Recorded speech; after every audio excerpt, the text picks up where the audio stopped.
for me, it was, hey, there's a huge miss in the market. So I figured, well, hey, if not many people are willing to take that risk, but also the ones that are don't have the licensure or the knowledge, there might be a spot for me with some of my experience to go in and kind of be that professional voice in the space.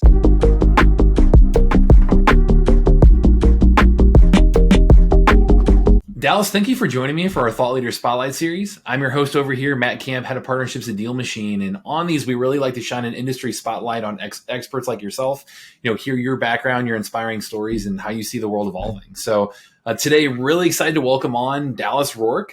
You've been a real estate investor since 2020. You're a DealMachine customer as well. So really appreciate the shout outs you were given before this too. You're in the short-term rental and property management space and have a background in long-term property management. I know that you guys are almost up to 15 short-term rentals in terms of what you're managing. You're scaling quickly. So really excited to dig into that world today, and welcome on, Dallas. Yeah, thanks for having me. Excited to dig in. Yeah, can you maybe start? I know, again, I read a little bit of background about you, but can you maybe talk about how the last few years have gone, how you got into real estate, how you did your first deal? Tell us more about how you got into this world. Yeah, totally. So I'll zoom all the way back to high school, kind of my first job, like career world. I was a Mhm. referee when I was 12 years old. That was the first time I ever received a paycheck with my name on it at 12 years old, ref an 8-year-old baseball. And that was kind of the start to my entrepreneurial mindset. Was raised in kind of a, you know, employee mindset environment by some parents. Hey, sales is bad. Starting a business has a ton of risk. So, I'd always naturally loved it, but focused on school, focused on, doing a good job for my boss. And so went to school for marketing, and, first job outside of college was in property management. It was the best offer that I had uh, after college, and I really enjoyed it. It was an opportunity to do a little bit of sales and kind of control how much I earned, with bonuses and different commission structures like that. So I really enjoyed that. But after a while, I was looking at the books and going, wait a minute, why am I only getting 19 an hour plus some bonuses here, and I'm doing marketing for the entire portfolio. I'm doing like video editing and content creation. Something's not adding up. But I loved the property management space, so I knew that I wanted to stay there, and I kept just going up the ladder, different companies or different promotions to grow myself and become the best property manager I could. And along the way, I realized, hey, I can't just do this forever. I need to start building something on my own, because there's always those times where, hey, I want to do this thing. I want to give this customer, this tenant, this break, or maybe not this break here. And it wasn't my call. And I was like, like, Mhm. yeah, it could. I know it could go either way, and I want a little bit more say in how that's done. Um, and at this point, I still haven't decided to like jump out and start my own thing, but I knew that I wanted to start investing in real estate. And around the pandemic start time, I'd already been listening to Bigger Pockets and other real estate investing podcasts, so I had a really good grasp on how to do it, and I knew that I was just a skosh behind on you know credit and the money I needed for the down payment. So my 2020 goal was, let's just buy that first property. Let's get it, and let's do a house hack. I knew I wanted a house hack and rent out rooms and get really scrappy. And December 28th of 2020, we just barely squeaked in that year and bought the first house. And it was a 5-bed with a mother-in-law basement, or at the time it wasn't even a mother-in-law basement, but we converted it to be that so we could rent it out on Airbnb. And learned a lot about that world. And it's not the same as long-term property management, but I felt comfortable knowing how bad long-term management was, and that it's in my state, Oregon, it's actually much worse for a long-term property management situation than short-term management, believe it or not. Most other states, I would say short-term is riskier, but Oregon has some really strict penalties for long-term goof ups. So I felt really comfortable knowing that. And we took the plunge. It worked out really well. And we were able to buy house number 2 within 8 months, 9 months, moved out and turned the whole thing into an Airbnb. And that was our big first move. And it really got us excited to start looking at other places. So We just Mhm. use DealMachine actually specifically to knock and prospect on properties that we thought were interesting.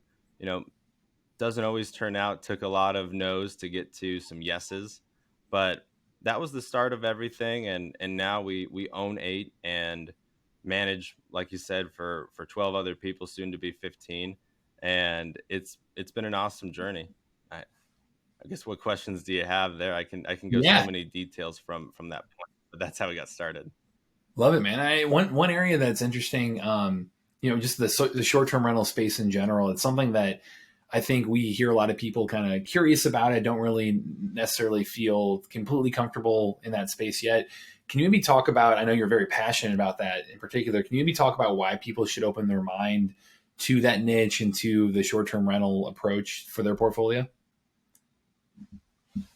Yeah, totally. I see the world going in a direction of, renting is actually a good long term solution. A lot of people that are my age and younger, millennial, Gen Z, they're open to renting for life now. And on top of that, it's already a huge encumbrance to move to different rental units that are unfurnished, and most people are selling all their stuff in the state that they're leaving or the place that they're leaving, and then buying new in the new spot. And it's a waste of their own money. And oftentimes it would right now be a better situation to just go, hey, let's go do a 6-month furnished lease. And they would save an extraordinary amount on either shipping or buying and selling and all that time associated with it. So Mhm. that's the part of short-term rentals that I think people miss, is the fact that there's a lot of midterm and like necessity-based short-term rentals that go on. Like, hey, my house flooded and I need a 4-bed house in the school district for 4 months until then, right? And it needs to be Mhm. furnished and it needs to have good Wi-Fi and all these things. So for me, it was, hey, there's a huge miss in the market. In my background in long-term management, I would ask my boss that was the manager of about 20,000 units here in Oregon, and he was like, "I'm never going into short-term rentals." Like, I was trying to convince him while I was still there, like, "Hey, let me be the guy to run the short-term rental department." But I realized, hey, that's a lot of risk for him, right? That's a lot of risk for him to take on, and I get it. Why take that risk on when you've already built this business that works and you're already providing a good service to the people that you already have here? So I figured, well, hey, if not many people are willing to take that risk, but also the ones that are don't have the licensure or the knowledge, there might be a spot for me with some of my experience to go in and kind of be that professional voice in the space. And Mhm. now that the world's shifting the way it is, I'm like, hmm, that I feel like eventually people would prefer to just do the 1-year lease furnished rather than the 1-year unfurnished or the 2-year unfurnished. And I see Mhm. us transitioning closer and closer to that, you know, renting model. It makes a little bit more sense too. Why try and furnish a place that's so different every time if you're moving year to year? It makes a lot of sense. And if I can get that cost down to a long-term rental spot, or as long-term rentals go up, then they're going to choose my rental at the end of the day, right? And it's about the experience, and you get a lot more feedback in that short-term experience. So I feel like by the time Mhm. it's 2 to 3 years out, I'll really know how people want to live. Whereas the long-term managers, they'll have no clue. They'll just know, what breaks with certain types of tenants and what tenants aren't credit worthy, and that's great to know too. That's good information. But me knowing how they want their towels laid out and what Wi-Fi coverage is needed for their occupation is a little bit more valuable at the end of the day. And so that's why I see short-term rentals as being really important to focus on, even if it's not your whole portfolio. I really think Mhm. you should start to look at having it as a part of your portfolio, just for the information, just for that rental experience information from people, because eventually I'm going to put that into long-term rentals. And if you don't know how to properly, give that great experience, then I'm going to beat you. So that's my my message to some of those investors that are a little bit more wary but have a big portfolio is, keep watching. It's coming around the corner. Yeah, yeah. I think It's interesting to talk about it as a, could be a supplementary approach, something to dig into, even if you already are established. For the people that are looking at it, I know you mentioned, there are risks to consider as well. Like in Oregon, you said there's the short term rental versus long term. Was a little bit different, but in most states, what are some of those risks that you should be thinking about, just so that way, we know what to avoid in terms of mistakes we can be making, and we'd love to help educate our audience on like, hey, make sure to do these things right. Yeah, totally. There's a few that you got to keep in mind with short-term rentals. The first one that comes to mind is squatter rights. So if someone's receiving mail at your property, depending on which state you're in, they're at some point they're able to get squatter rights, especially if you've told them they can accept mail. That's kind of the trick there. If they just go out and do it, there's some wiggle room to be able to fight it. You don't want that to happen, because then you're going through a few extra days of legal battle. But simply making sure that no one can accept packages, no matter what their story is. Hey, I need this thing delivered, and can we get this mail package delivered while we're staying for the week?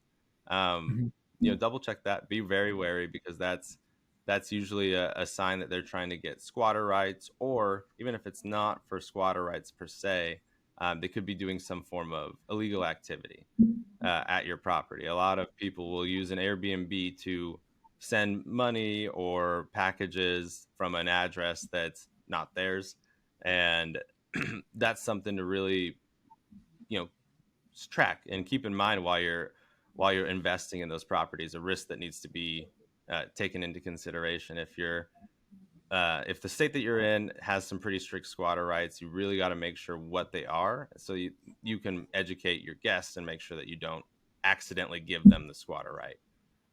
Outside of that, then you just have the furniture and all the inside materials that can get broken.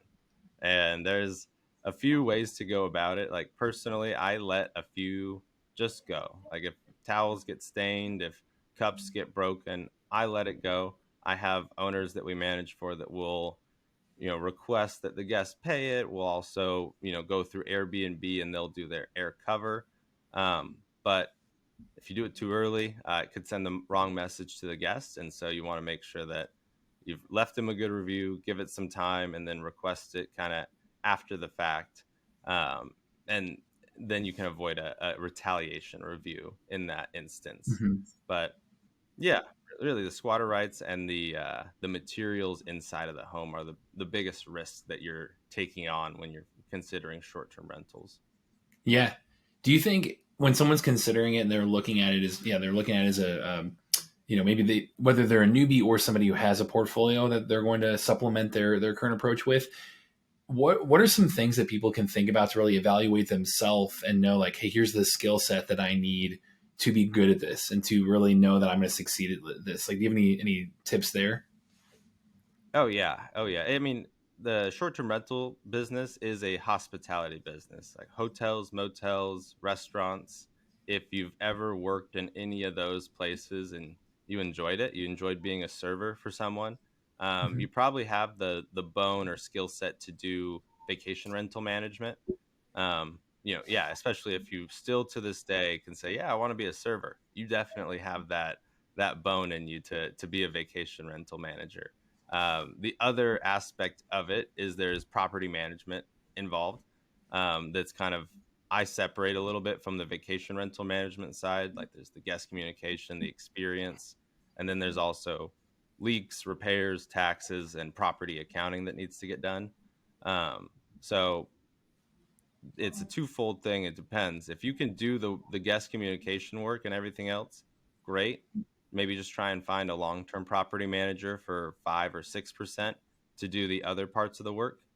Mhm. And if you don't want to do any of that, but you want to own this asset, you still think, hey, that sounds cool to have a vacation rental. I'll find someone else. You're looking at more of that 15%, 20% for a full. I'm going to do property management and the vacation rental management piece for you. So Yeah. those are my things to consider. Yeah. Great tips, man. Do you know, so when it comes to the deal itself, Uh, can you walk through any kind of playbook you have in terms of how to evaluate an area, how to evaluate that deal? that would definitely be something that our audience would, find really valuable at least.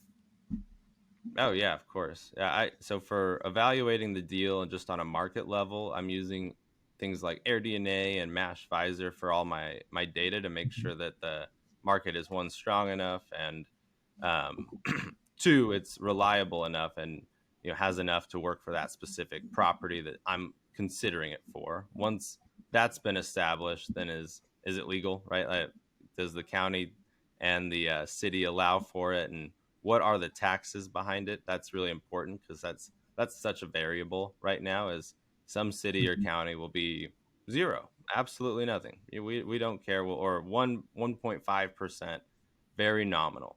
And then in other cities you'll go into, and it's a 9.5 plus the county 1.5, and maybe there's a point 0.5 from the state, and that really changes the income potential, right, from 1.5 to potentially 12.5% just on a county basis. So that's the second kind of rung to consider. But if you make it through those, it's legal, and the money works after all those things considered. My last personal check is, will it also pencil out as a long-term property? Because we're still so early in this space being a thing. There's regulations coming, but that's a good thing. That means that for some reason people want it to stay, but they just need to change a little bit on how it's done. So Yeah. I, with that in mind, still would underwrite at the very last second, like, can I make $1 per month or even cut even, and as a long-term rental in the very worst case, because it might not be every state all at once, and it probably won't be every state all at once that just shuts down Airbnbs, but it could be one city, it could be one county, and it could be temporary. And you want it to at least be able to cash flow as a long-term rental. The good good news is if it gets shut down as a short-term rental, boom, you have the unit ready to roll as a long-term Mhm. rental, and it's furnished. So most likely you don't have to go full worst case of long-term rental. You can probably at least do those 3 month and 6 month furnished leases through insurance companies, or if there's a bigger employer that does a lot of contract work and people need 3 6 months. Those are the good like next options up. But for that personal, peace of mind, I really do at the very end go, hey, will this pencil out long term? Like, kind of bottom of this Right. market. Like, if I just needed to rent it in a month, not just like the best price I can get. If I could rent it in a month, what's that long term price? And that's my process. Yeah. And I know you mentioned too that you're scaling up pretty actively right now. Do you have any recent lessons learned as you've gone through that in terms of scaling? Like what are some of those things that you're really applying to your business this year that maybe you didn't do in the past that you realize, hey, as I scale, I need to be doing this and this and this? Yeah. There's the one thing that I noticed that's really tough to scale is kind of the delegation piece on certain tasks. It's really important to be able to let go of certain things and not try and do it all, not try and be a Superman manager or business owner, because at some point it's just not possible. And if you're looking to build something bigger than yourself, then it's actually necessary to delegate and hand off and kind of empower someone else, someone up next. So for me, there was a few times last year where I just was running around doing the cleans, and then taking a investor call, and then doing a property tour to see if it's a good potential unit to manage, all in the same day. And although that's not a horrible thing to do sometimes, what I learned is kind of taking a loss in some of those is actually fine. I think I did always look to delegate off cleans. I definitely didn't enjoy it, but there was times where I was like, too high of a price, I need to go do it myself, because the business needs it. On paper this won't work right in the moment, but I'm letting go of that thought a little bit and saying, hey, it can be a paper loss in that moment if it means I'm going to show up a little bit better for that investor and property meeting, and if it means that the Mhm. clean is actually going to get done a little bit better as well, right? And then I zoomed out a little bit on the Excel spreadsheet and went, oh, okay, that then that's a happier 5-star guest, and I could charge more for a Mhm. cleaner place, and a happier investor, and I could potentially take on another unit. So that was for me kind of that big, all right, you're not going to be able to do it all. Even if you're self-managing one property, you cannot do it all yourself. There's some plumbing, electrical issue that'll come up, and unless you're licensed there, please don't try and take care of that one. Yeah, yeah. Thinking a little bit longer term in general. That's a good takeaway there, man. Well, this has been awesome. I really really appreciate you kind of giving a little bit of a deep dive here on the short term rental space and kind of opening our audience's mind to just another asset they may or may not have been thinking about. What's the best way to connect with you? Is it through your YouTube channel, or just curious? How can people get involved with what you're working on? Totally. Yeah, I'm on YouTube, LinkedIn, Twitter. I'm probably the most active on LinkedIn. So if you want to get a hold of me somewhere, LinkedIn's probably your best bet. But Cool. yeah, feel free to reach out directly. I'm always down to answer short-term rental questions, even if management or the property isn't on the horizon. I just like helping out the space. Really appreciate that. Awesome. Dallas, really thanks again for the time. We'll link to that below. We also have free resources for scaling your real estate investing business, but we'll link to that too. But really appreciate the time, man. This has been great. Yeah, likewise, Matt. Thanks for having me. Awesome. To everyone watching, this is Matt Camp over here with Deal Machine, and happy deal finding.